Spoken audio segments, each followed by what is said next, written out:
നിന്റെ അവസാനത്തെ ആഗ്രഹം എന്തിനാന്ന് വെച്ചാൽ അവനേട്ടാ എനിക്ക് ജീവിക്കണമെന്ന് പറഞ്ഞു. അവൻ പറഞ്ഞ് സംഘം പറയുമ്പോൾ കേൾക്കണമെന്ന് പറഞ്ഞിട്ട് എന്നെ കൊണ്ട് ഒരു ആത്മഹത്യയെക്കുറിപ്പ് അവർ എഴുതി കൊണ്ടുവന്ന് എന്നെ പകർത്തി എഴുതാൻ പറഞ്ഞു. അതിൽ കണ്ണൂർ ജില്ലാ സെക്രട്ടറി പി ജയരാജന്റെ മാനസികമായ പീഡനം മൂലം ഞാൻ ആത്മഹത്യ ചെയ്യണമെന്ന് പറഞ്ഞുകൊണ്ട് എഴുതി കൊടുക്കാൻ പറഞ്ഞു. അതുൾപ്പെടെ മറ്റനേകം കാര്യങ്ങൾ എനിക്ക് ഓർമ്മ വരുന്നില്ല. എല്ലാം കൂടി ചേർന്നിട്ട് ആത്മഹത്യയെക്കുറിപ്പ് എഴുതി കൊടുത്തു. കുറെ കഴിഞ്ഞിട്ട് പറഞ്ഞ് നീന്താ അറിയാമോ എന്ന് ചോദിച്ചു. ഞാൻ പറഞ്ഞു എനിക്ക് ചെറുതായിട്ട് അറിയാമെന്ന് പറഞ്ഞു. അങ്ങനെയാണെങ്കിൽ ഇപ്പൊ 5 തെങ്ങിയിൽ നിന്ന് ഒരു ബോട്ട് നടുക്കടലിലേക്ക് പോകും, അവിടെ നിന്ന് ഉപേക്ഷിക്കും, പറ്റുമെങ്കിൽ നീന്തി കയറി പോരെന്ന് പറഞ്ഞു. അപ്പം ബീച്ചേട്ടൻ വന്നപ്പോൾ ഞാൻ ബീച്ചേട്ടനോട് പറഞ്ഞു, ചേട്ടാ എന്നെ കൊല്ലാതിരിക്കാൻ പറ്റൂല ചേട്ടാ, എന്നെ കൊല്ലരുത് ചേട്ടാ. അങ്ങനെ കുറച്ച് നേരം അദ്ദേഹത്തിന്റെ കാല് പിടിച്ച് കരഞ്ഞു. RSSന്റെ എന്റെ 7ാമത്തെ വയസ്സ് മുതലാണ് RSSന്റെ ശാഖ പോയി തുടങ്ങിയത്. എന്റെ സ്വന്തം സ്ഥലം തിരുവനന്തപുരം ജില്ലയിൽ നെടുമങ്ങാട് താലൂക്കിൽ കരകുളം പഞ്ചായത്ത് മുല്ലശ്ശേരിയിലാണ്. 7ാമത്തെ വയസ്സ് മുതലാണ് സംഘത്തിന്റെ ശാഖയെ പോകുന്നത്. കരകുളം പഞ്ചായത്തിന്റെ RSSന്റെ ചുമതല വഹിച്ചിട്ടുണ്ട്.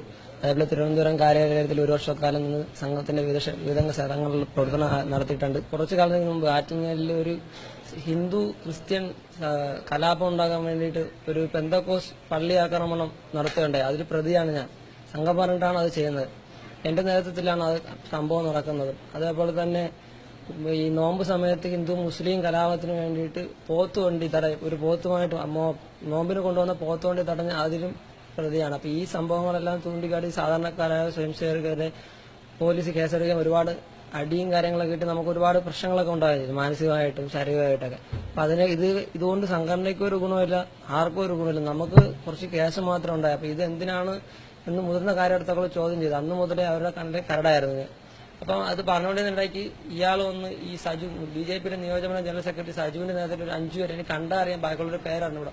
അവരെല്ലാം കൂടെ ചെന്നിട്ട് വളഞ്ഞ് ഇങ്ങനെ താത്തു വെച്ചിട്ട് മുതുലും നെഞ്ചത്തൊക്കെ ആയിട്ട് ഒരു 3-4 മണിക്കൂർ ഇടിക്കുകയുണ്ടായിരുന്നു. അതിനിടയിൽ ഒരു പിടിച്ചു തള്ളലിന്റെ ഇവിടെ ഇങ്ങനെ ഒരാളെ നഖമോ കയറി ഇങ്ങനെ കൊണ്ടിട്ടുണ്ട്.